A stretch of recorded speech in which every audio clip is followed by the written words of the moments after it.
The Lord Chancellor's Nightmare. When you're lying awake with a dismal headache and repose is tabooed by anxiety, I conceive you may use any language you choose to indulge in without impropriety. For your brain is on fire, the bedclothes conspire of usual slumber to plunder you. For your counterpane goes and uncovers your toes and your sleep system merely from under you. Then the blanketing tickles, you feel like mixed pickles, so terribly sharp is the pricking.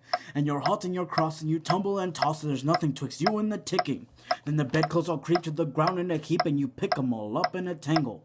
Next your pillow resigns and politely declines to remain at its usual angle. When you get some repose in the form of a doze without eyeballs and head over aching, your slumbering teams such horrible dreams that you'd very much better be waking.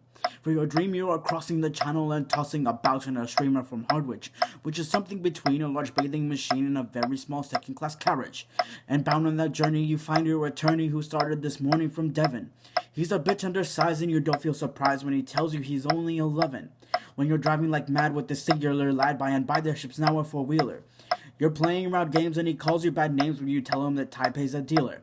But this you can't stand, so you throw up your hand and you find you're as cold as an icicle. For your shirt and your socks with black silk and gold clocks are crossing the Salisbury Plain on a bicycle. And he and the crew are on bicycles too, but they somehow or other invested in.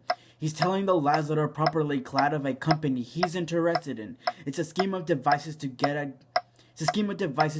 low prices, all good from cosmetics to cables, which tickled the sailors by treating retailers as though they were all vegetables. You get a good spaceman to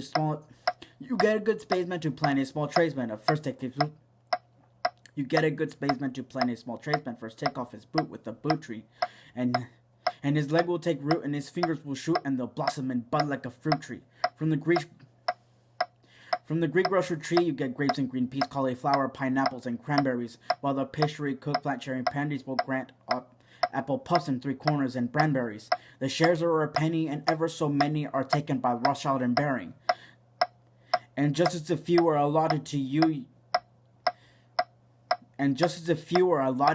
you awake with a shudder despairing. You're a regular wreck with a creak in your neck, when no wonder you snore, for your head's on the floor. You've needles and pins from your soles to your shins. Your flesh is a creep, your left leg is asleep. You've cramp in your toes, a fly in your nose, and some huff in your lungs, with a feverish tongue, and a thirst that's intense in a general sense that you haven't been sleeping in clover.